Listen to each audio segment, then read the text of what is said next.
Okay, and we are live. Hello, everyone who's tuning in or who is watching this at a later date. Thanks for joining us today for our demo sneak peek look at the EsriReprojector Transformer in FME 22. And with me, I have Jenna and Neil.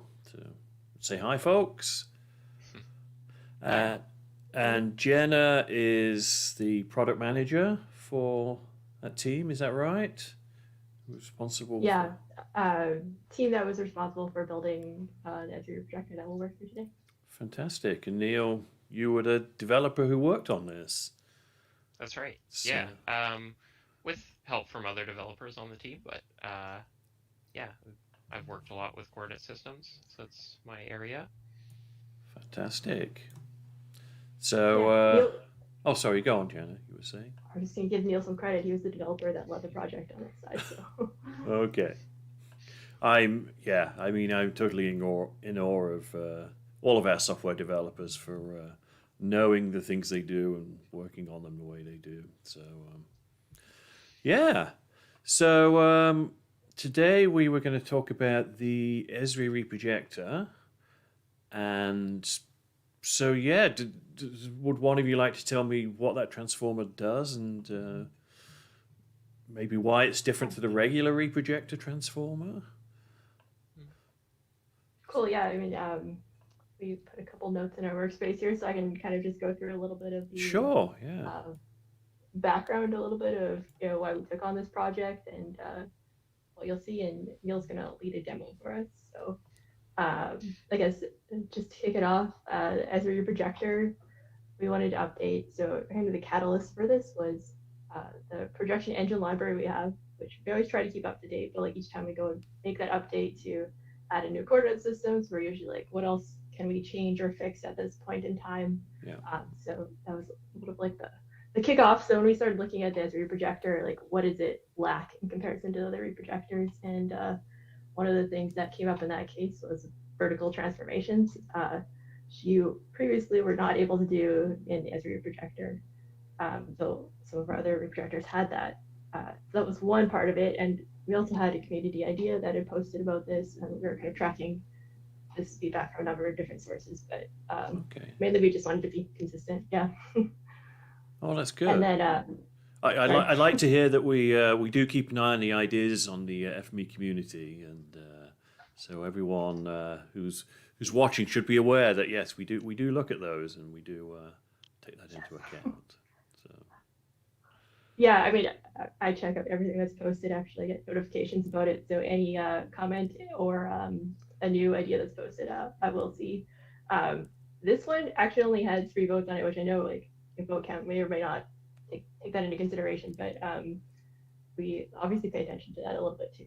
So see something, support it. So a little plug for that, I guess. Yeah, I mean we get excuse me, we do get feedback through the support channel as well, and people submit information that way. So yeah, so that gives us, I guess, a good idea of the importance of something. Yeah. I mean, yeah, for us, we pay attention to those signs, and so we track stuff over time too. So like, if this is getting consistent feedback, then we look at it for sure.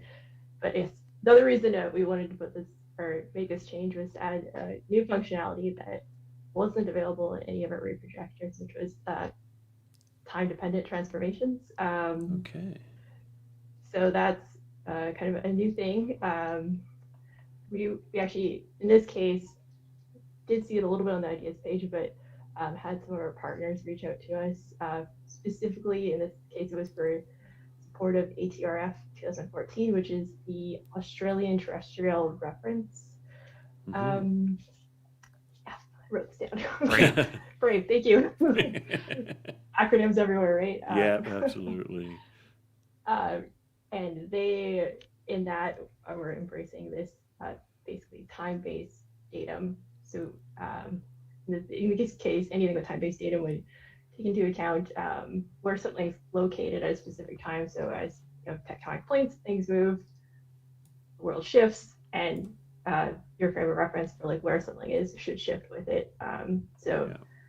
ATRF is definitely out there and kind of spearheading that. We're also seeing that the US, North America is kind of taking this on too with the NATRF, which is North American Terrestrial Reference Frame. Got it this time. And they're a little bit, this will be kind of coming out in the next maybe 2 to 3 years is kind of what we're seeing, but it's a huge project.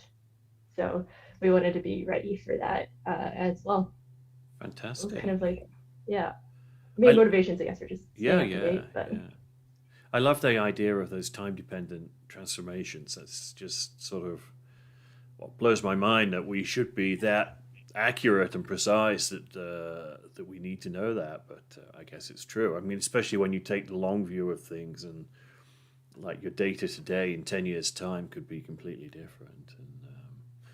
And I mean, having been a land surveyor at one point, I can imagine the sort of mistakes that could happen if your data was out by any amount. Oh, cool! I didn't realize that was part of this project. So that's great. So, are you going to do a demo for us? Yeah, I can kick off a demo. So I've got pretty simple workspace here. Gonna kick it off. We've got a creator. Not too exciting. Just creating a point. It's got XYZ values. So a longitude, a latitude, and then a height. Longitude and latitude, they're gonna be in degrees. So if I actually run this transformation just for the creator, and we can inspect. If I have a background map turned on, I do. You can see this point. It's located in Perth, Australia. Excellent. So we're going to take advantage of that ATRF 2014 dynamic coordinate system that Jenna referenced earlier. I'm going to take this feature that the creator is creating, I'm going to put it into this EsriReprojector, and I have it set up to do this time-dependent transformation. So much like if you've used the EsriReprojector before, setup's very similar. In the horizontal parameters, we've got a source coordinate system. So at the moment, I have it set to GDA 2020, which, if I go look at the details, it's in degrees, it has an EPSG number, and it's defined based on the GDA 2020 datum. I think it stands for Geographic Datum of Australia, I believe. I think that's right. Anyways. Is it true they pronounce it G'day? G'day. They do say G'day 2020, so the older ones, they've got G'day 2000, I think. They've got G'day 1994. Excellent. It's awesome. I like that. Hopefully we've got some. Somebody in the chat says, yeah, that's true. So. For my destination coordinate system, I've got the new one, ATRF 2014. So this one is unique compared to G'day 2020, in that it is dynamic. So there's a differentiation between nowadays. The new thing is you've got static datums or static coordinate systems, which are locked into a particular location in time. It doesn't change over time. With new dynamic ones, or time-dependent ones, they actually change over time. So this is the interesting part about ATRF 2014. It also has an EPSG number. And yeah, so just like if you're doing any old coordinate system transformation in the EsriReprojector, once I have source and destination filled out, geographic transformation, when I click the little down arrow, it'll automatically fill out the supported coordinate or supported transformations for my selected source and destination. In this case, ATRF 2014 to G'day 2020 at 2020. So you'll notice the at 2020 part is the little clue that this is a time-dependent transformation. That's kind of the nomenclature Esri is using for their transformations. Gotcha. You might also notice this is in the wrong order compared to I was going to say that, yes. So one change we also made part of this project, we used to have a direction parameter. It would say forward or reverse, and that would tell you the direction that we would get the Esri projection engine to apply the transformation. We've removed that. We now do that automatically for you. So we'll make sure it does the right thing. You don't have to think about it, even though it looks like it's backwards. Yeah, it's fine. We'll do the right thing. Okay. I knew we would. I knew we were about to do the right thing. But, it does look odd, that's for sure. It looks a little odd, yeah. Our next new parameter as part of this change is the epoch parameter. So the epoch parameter, very important for a time-dependent transformation. You need to know what time your coordinates are in. So this represents the time that the source coordinates that you're passing into the EsriReprojector are at. So I've selected 2022, and yeah. So I can run this transformation. Just out of interest, what are the other options under that epoch? Can you type in any particular value? Yeah, so I could, type in. So this is in a decimal year. So I had it at 2022.0. I could put .2 or .3, whatever's appropriate for your data. Alternatively, I can also input an attribute value. Okay. So if I had an attribute on my incoming features that was something like epoch or time, I could get it from that source as well. And it doesn't have to be in a decimal year. It could also be in an ISO formatted date time or an FME formatted date time. Those will work as well. That is fantastic. Yeah. I like that. I mean, you could have all this data from lots of different epochs and different years and just bring it all together, and as long as it's got the right tag in an attribute. For sure. Yeah. Love it. Yeah. So I've just run the transformation up to this EsriReprojector. So if we compare against my source feature, just to remind, we had 115.86 and then negative 31.95 for our X and Y values. For the result after the transformation, you can see they have changed, not by a lot. But Earth didn't change a whole lot between 2020 and 2022, but it changed, and we can take that into account now. Again, that's fantastic. Wow. Yeah. Moving on, the other big addition we've made to the EsriReprojector that Jenna mentioned is vertical transformations. This is something we had already in the PROJReprojector and the CS-map reprojector. So we're catching up a little bit here, but we've caught up now. So taking a look at the parameters in this particular EsriReprojector, we have in the horizontal parameters, I have just selected the same source and destination coordinate systems, GDA 1994, and just a none geographic transformation. So it's not going to change the horizontal values at all. But we have this new vertical section, and this can be selected and unselected, and much like the horizontal source and destination, you can select a vertical source and destination. So in this case, if I go look at the gallery and check out the details, I've selected this Australian height datum as my source vertical coordinate system. Excuse me. It's got an EPSG number. And then for my destination, I've selected the GDA 1994 vertical coordinate system. And this is defined based off of a vertical version of GDA 1994. And then just like with horizontal, it will auto-populate the valid vertical transformations based on my selected source and destination. And it will also automatically do the right forward or reverse direction, just like with horizontal. It's pretty easy to set up, especially if you're already familiar with the EsriReprojector. So running the transformation in the original source feature, you can see my Z value was 33. This is 33 meters, I believe was the unit for both of these source and destination vertical coordinate systems. And then after the transformation, if I go look at the feature, now we're at 0.5 approximately meters. So yeah, successfully did the vertical transformation. Wow. We didn't change the horizontal coordinates at all. Yeah, so that's the vertical additions to the EsriReprojector. So I think one obvious question is, can you do both at once?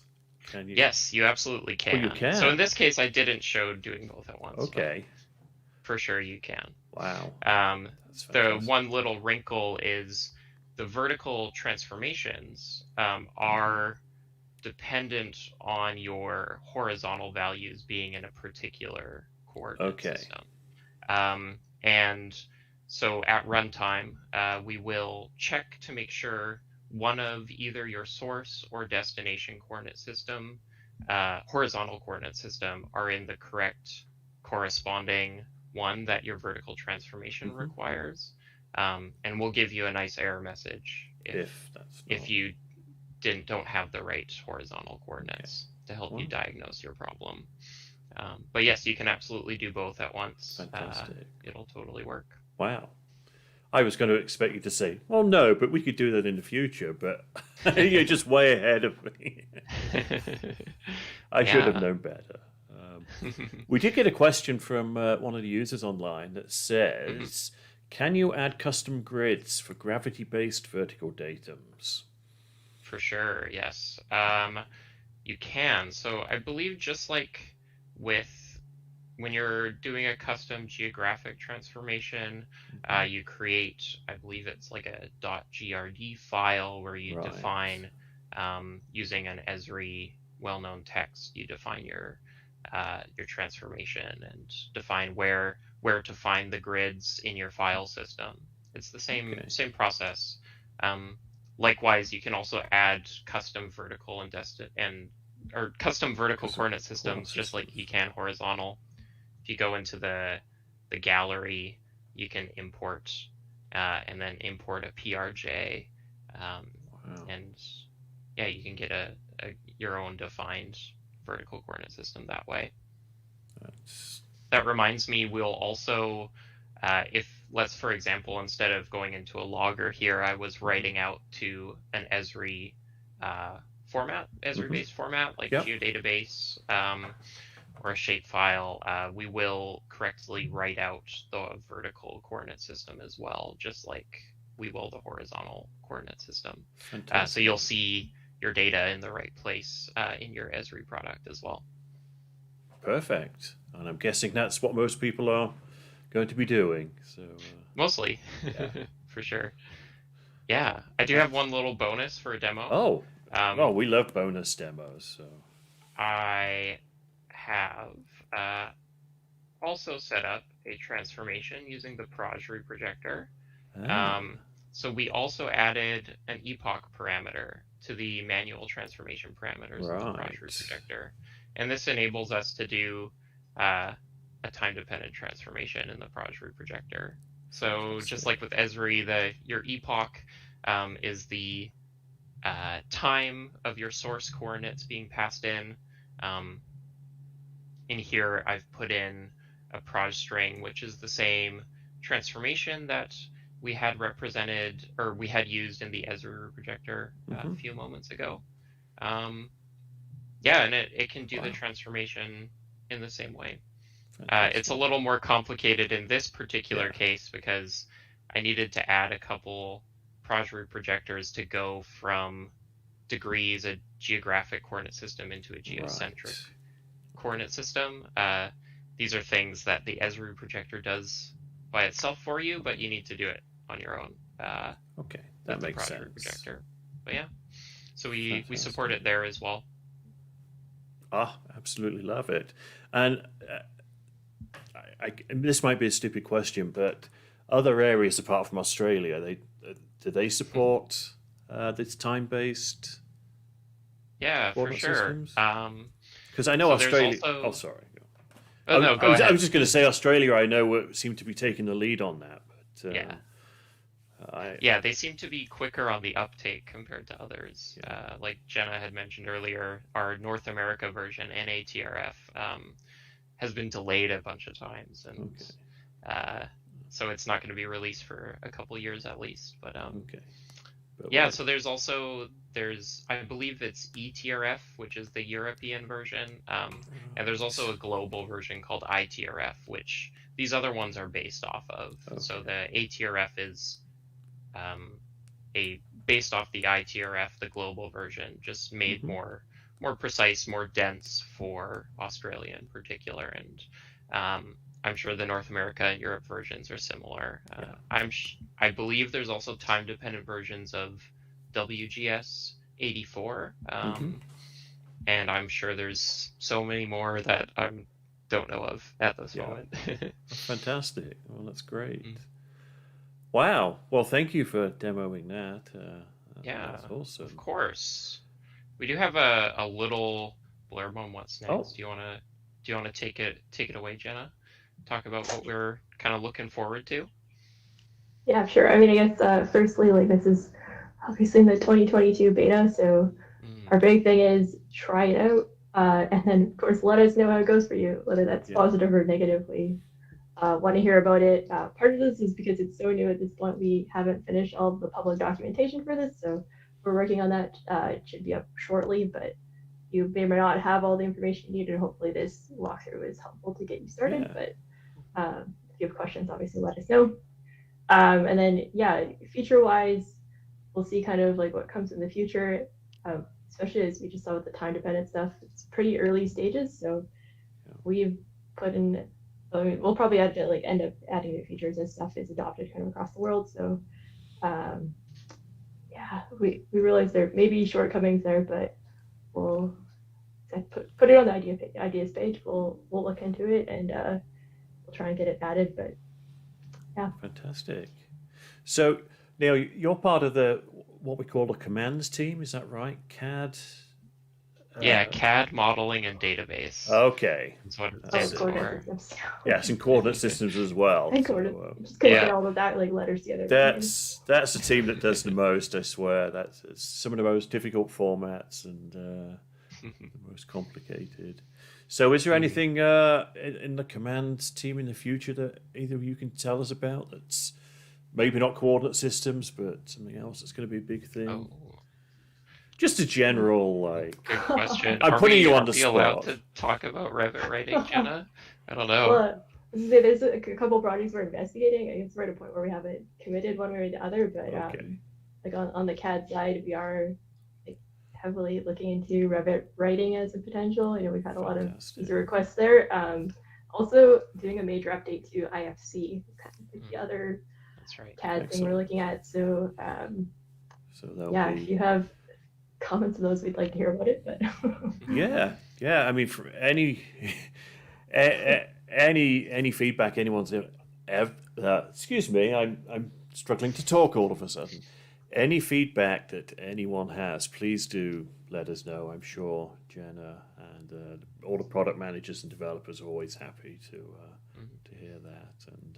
And so right down in the future somewhere there'll be those coming along. Let's hope. Well, thank you for those demos today. Thank you for everyone who tuned in live. I did see we had quite a few folk, which is fantastic. Somebody mentioned that Good Day is already posing a few issues being dynamic, so they're going to, hopefully this helps them, and I'm sure it will. So, so thanks again to you folks. And I don't know if this is to the users out there. I don't know if we're going to have another sneak peek next week. I got one scheduled, but we'll have to see if I can find a subject to show. But otherwise, thank you for being here today, and thank you to Jenna and Neil. And thanks, folks. I will see you if I can find the mouse. We'll see you. I'll see you online another time.